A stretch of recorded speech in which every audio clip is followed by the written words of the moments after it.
The Ford Focus RS is being built right now in Germany. Kia teases ahead of the Chi-Town show, and Pagani is adding a BC at the end of the Huayra's name. What's it stand for? I don't know. I don't. Plus, an orange McLaren P1's life ends in Washington, D.C., and it's Tuesday. So what will they be doing, AK? Doing it wrong. That's right. A lot of people doing it wrong nowadays. Yeah. Yeah. Hey, what's going on, everybody? I'm Derek D. This is Fastlane Daily, and if it looks a little different, we're using a different camera this week, so relax. Oh, Derek, why is it?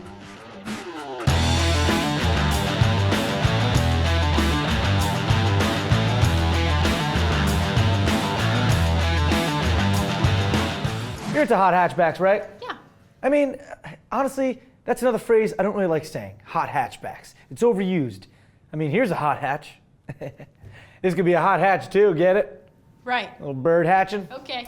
And here's a cool car. Anyway, what I'm getting at is you'd probably be excited to know that the new Ford Focus RS production line in Saarloup, Germany, I think I said that right, AK, whatever, is fired up and producing Ford Focus RS hatches as of January 15th.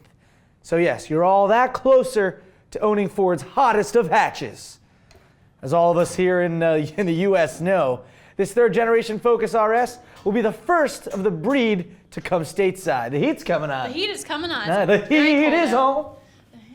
The heat is on. Yeah. And it'll also be the first with all-wheel drive. That's right, with 350 horsepower and 0 given 60 the business in 4.7 seconds. The new Focus RS is definitely dressed to impress, I gotta say. It's not cheap though. I mean, it starts at $36,605, but you're getting a hell of a car. I'm sorry, a hot hatch for that price. Yes. Pagani. Sometimes the fans think I'm saying Bugatti. It sounds very, say it fast. Pagani. Pagani. Pagani, Bugatti. They sound similar. Pagani. They aren't a large company, but they have a lot of ambition.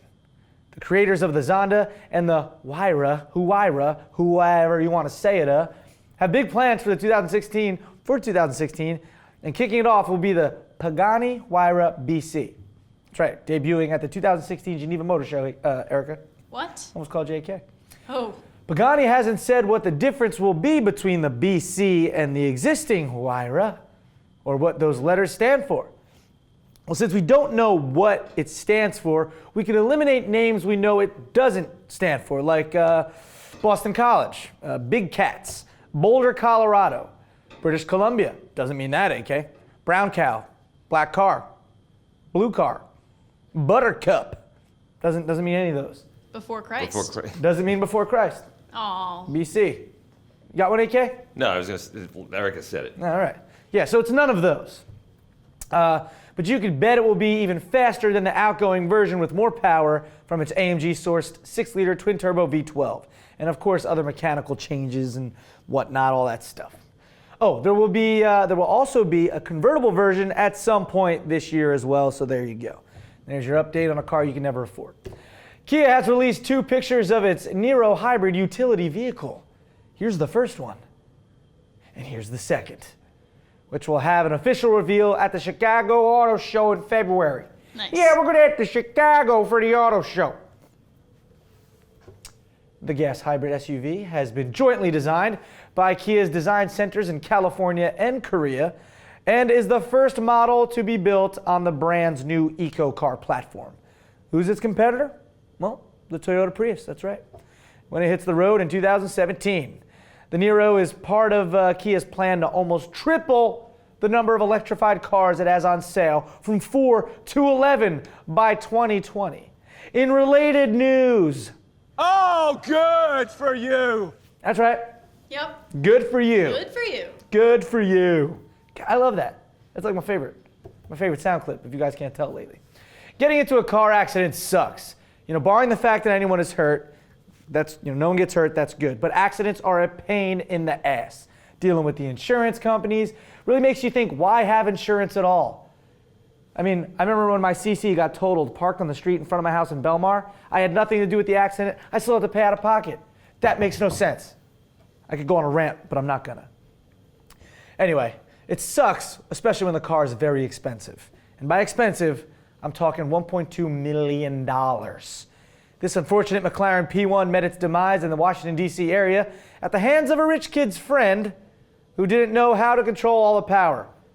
Apparently. Anyway. The owner is part of the Abu Dhabi ruling class, and according to Al Nahyan Yeah. on Instagram, a friend, quote, stole his car, then crashed it. That's a bad friend. Yeah. That's a bad friend. You gotta surround yourself with good people. Okay, you want to surround yourself with someone who's gonna steal your car and then crash it. Mind you, a $1.2 million car. Either way, I would say that McLaren P1 is probably totaled. Yeah. It looks pretty banged up.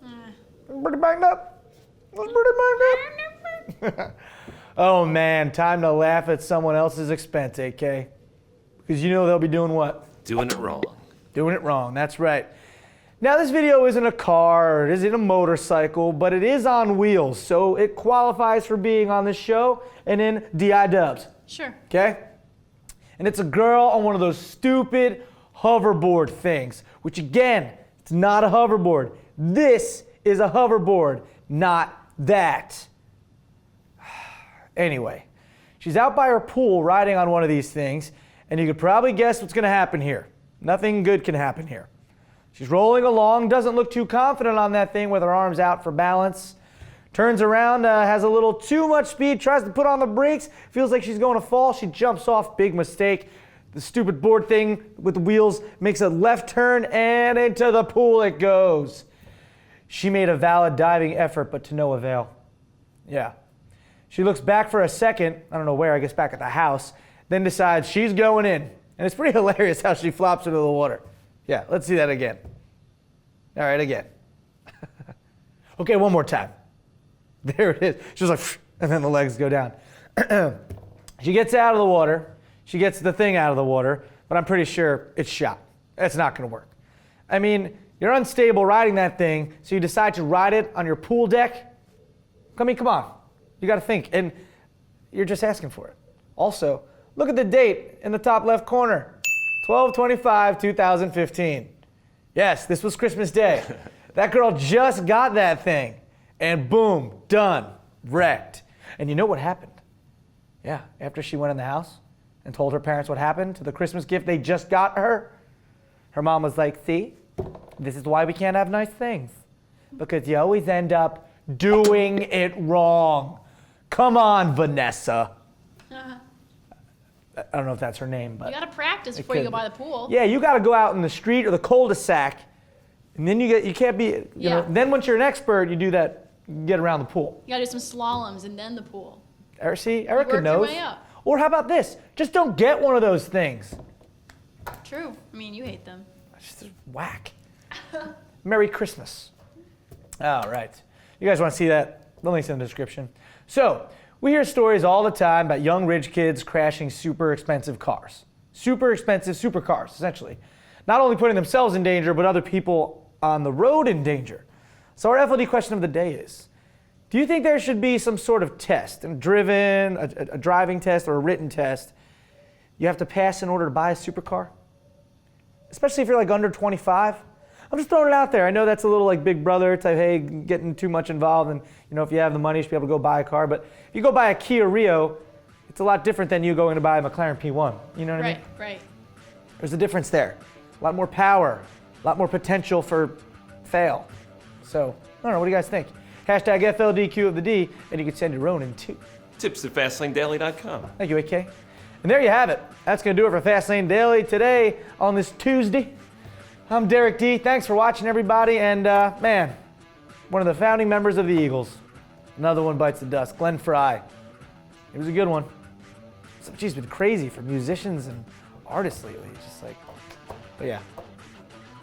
Glenn Fry, R.I.P. You know, I think you were singing one of Glenn Fry's songs earlier in the show. The Heat is on? Yeah. That's a Glenn Fry song? It is. Not with the Eagles, though. I think as a solo artist. Comes full You circle. were thinking okay? about him. Yeah. You had him in your heart. That was a Freudian slip.